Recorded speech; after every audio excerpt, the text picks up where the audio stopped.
أعوذ بالله من الشيطان الرجيم. بسم الله الرحمن الرحيم.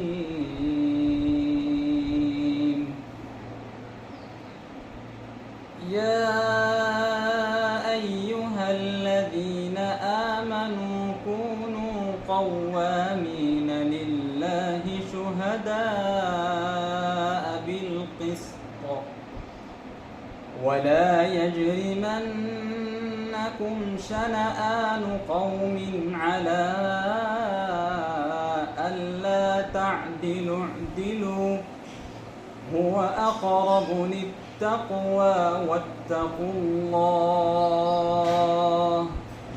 إن الله خبير